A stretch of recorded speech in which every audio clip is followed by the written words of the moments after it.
Hi friends, मैं हूँ पूनम और पूनम का तड़का में आप सभी का स्वागत है। मुझे गांव जाना था और बच्चों को यहीं पे रहना था, तो समझ में नहीं रहा था कि क्या बना कर रख के जाएं जो बच्चे आराम से चाय के साथ खा लें। फिर सोचे चलो कुछ हल्का फुल्का स्नैक्स बना करके रख देते हैं। तो इसके लिए यहाँ पर हमें एक बाउल में 1 कप मैदा, 1/4 कप सफ़ेद तिल और 1/4 चम्मच नमक, थोड़े से कलौंजी और थोड़े से कसूरी मेथी डाल दिए हैं और इन सबको हम अच्छी तरीके से मिक्स कर लेंगे। फिर क्या है ना, इसमें हम डाल देंगे रिफाइंड ऑयल। तो यहाँ पर मैं 4 चम्मच के करीब रिफाइंड ऑयल डालूंगी और इस रिफाइंड ऑयल को भी इस सभी में अच्छे से मिक्स कर लूँगी। ये नाश्ता बहुत झटपट बन जाता है और बहुत कम सामान से बन करके तैयार होता है और इसे कभी भी आप सुबह शाम चाय के साथ जब हल्की फुल्की भूख हो तो आप स्नैक्स के रूप में ले सकते हैं।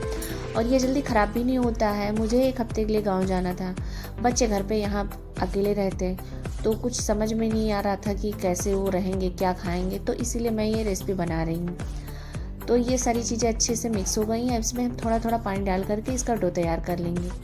तो जैसे हम पूड़ी का आटा लगाते हैं सेम उसी तरीके से हमें इसका आटा लगाना है। ज़्यादा गीला भी नहीं रखना है और ज़्यादा हार्ड भी नहीं रखना है। तो इसमें हम थोड़ा थोड़ा पानी डालते हुए इसका डो तैयार करेंगे। एक साथ में ज़्यादा पानी नहीं डालेंगे, वरना क्या होगा कि ये आटा जो है ज़्यादा सॉफ्ट हो जाएगा। तो फिर हम जब इसके स्नैक्स बनाएंगे ना तो वो उतने ज़्यादा क्रिस्पी नहीं रहेंगे, बहुत जल्द ख़राब हो जाएंगे मुलायम पड़ करके। तो इसीलिए थोड़ा थोड़ा पानी डाल करके इसका हम डो तैयार कर लेंगे। और बच्चों की पसंद भी ज़्यादा है और जो है मेरे न रहने पर बहुत आसानी से निकाल करके इसको चाय के साथ ये लोग खा भी सकेंगे। तो इसीलिए मैं इसको बना रही हूँ। तो हमें इसी तरीके से इसका डो तैयार कर लेना है। तो आपने देखा है कि मेरा डो बन करके तैयार हो गया है और इसे अब हम ढक करके रख देंगे 10 मिनट के लिए रेस्ट के लिए, ताकि ये थोड़ा सा सेट हो जाए।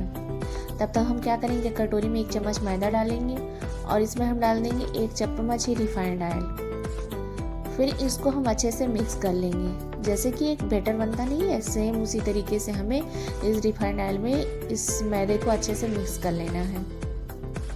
तो यहाँ देख ही सकते हैं अच्छे से मिक्स हो गया। सेम ऐसे हमें इसे रखना है। चलिए आटा चेक कर लेते हैं। तो ये देखिए हमारा आटा बहुत अच्छे से सेट हो गया है। तो इसको हम थोड़ा सा और इस तरह से मसल करके सॉफ्ट कर लेंगे। उसके बाद हम इसकी 2 लोइयाँ तोड़ लेंगे। अगर आपके पास आटा ज़्यादा है तो आप उसकी 4, 5, 6 अपने हिसाब से लोइयाँ बना सकते हैं, जिस हिसाब से आपको बनाना है। तो मेरे पास इतना ही आटा था तो मैं इसके मीडियम साइज़ की 2 लोइयाँ तोड़ के रख ली हूँ। अब हम एक लोई को इस तरीके से बेलेंगे। तो आप जितना बड़ा बेल सकें आपके उतना बड़ा आप इसको बेल सकते हैं। तो इसको ज़्यादा पतला नहीं बेलना है रोटी की जैसे, और नहीं ज़्यादा मोटा बेलना है। बस इसे हमें मीडियम थिकनेस का बेलना है।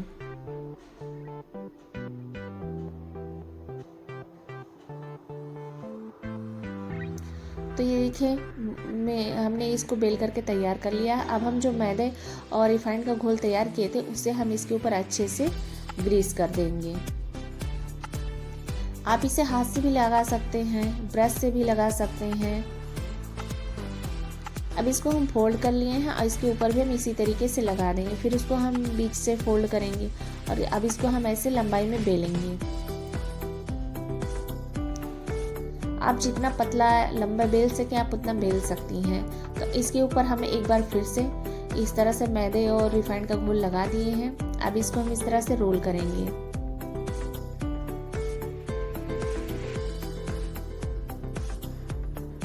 रोल करने के बाद इसको हम फिर से फोल्ड करके एक पूड़ी के जैसे बना दिए हैं। इसको हम फिर से उसी तरीके से बेलेंगे।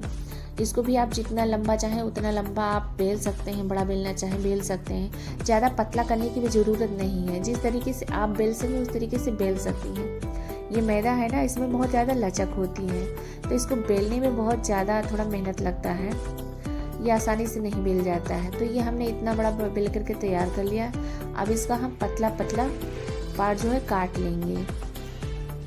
अब हम क्या करेंगे, एक पार्ट लेंगे और सभी को साइड में रख दिए। अब इसको हम एक बार फिर से बेलेंगे।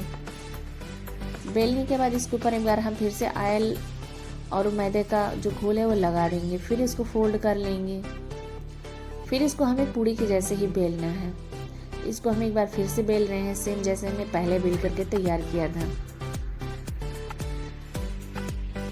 तो आप जितना इसको रोल करके बेलेंगी ना, उतनी ज़्यादा लेयर में ये स्नैक्स बन करके तैयार होंगे और खाने में बहुत ज़्यादा टेस्टी लगेंगे। तो यहाँ मैंने बेल करके तैयार कर लिया है। अब इसको मैं ट्रायंगल शेप में काट रही हूँ। तो मैं यहाँ पर एक पूड़ी से मैं 8 पीस तैयार करूँगी। अगर आपकी पूड़ियाँ बड़ी हैं तो आप उससे बड़े भी बना सकते हैं, और अगर पूड़ी छोटी है तो आप उससे कम पीसेस के बना सकते हैं ट्रायंगल को। तो यहाँ पर मैं एक पूड़ी से 8 ट्रायंगल तैयार कर रही हूँ। तो आप देख ही सकते हैं ट्रायंगल बन करके तैयार हुआ। तो सेम मैंने इसी तरीके से सारे ट्रायंगल को बना करके तैयार कर लिया है। और हम यहाँ गैस पर कढ़ाई में तेल भी चढ़ा दिए हैं गर्म होने के लिए।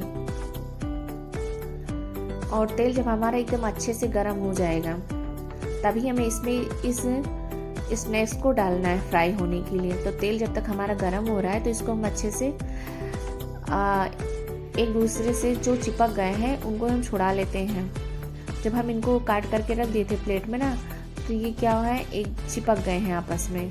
लेकिन क्या है, जब इनको हम तेल में डालेंगे ना तो वैसे भी ये छूट जाएंगे। तो तेल हमारा गर्म हो गया अच्छे से। अब इसमें हम इनको डाल देंगे। डालने के बाद हमें गैस का फ्लेम जो है वो लो मीडियम कर देना है। उसके बाद इनको इस तरह से चलाते हुए हमें फ्राई करना है। जब आप लो मीडियम पर इनको फ्राई करेंगे ना, तो बहुत ज़्यादा खस्ता क्रिस्पी बन करके तैयार हो जाएंगे।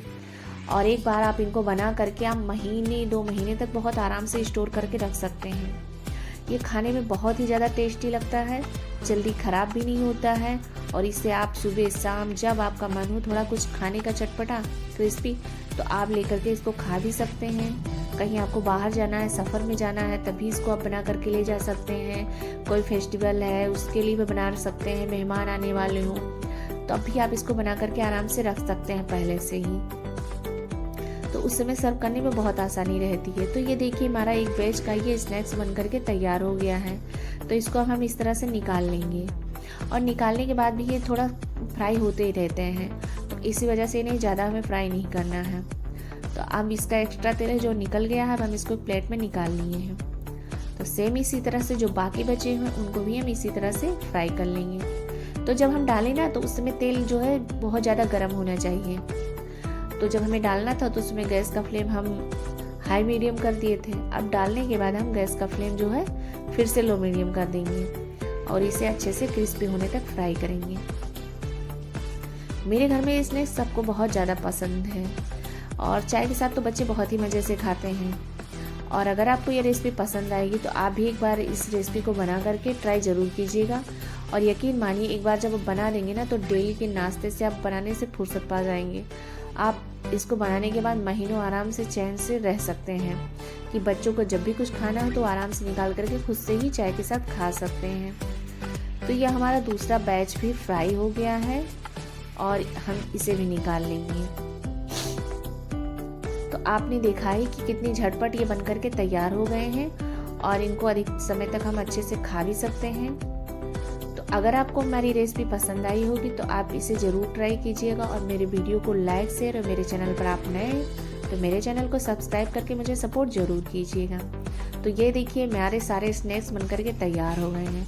आप देख ही सकते हैं इनकी डिज़ाइन कितनी अच्छी है और कितनी खस्ता क्रिस्पी बन करके तैयार हुए हैं। हम आपको ये तोड़ करके भी दिखा रहे हैं।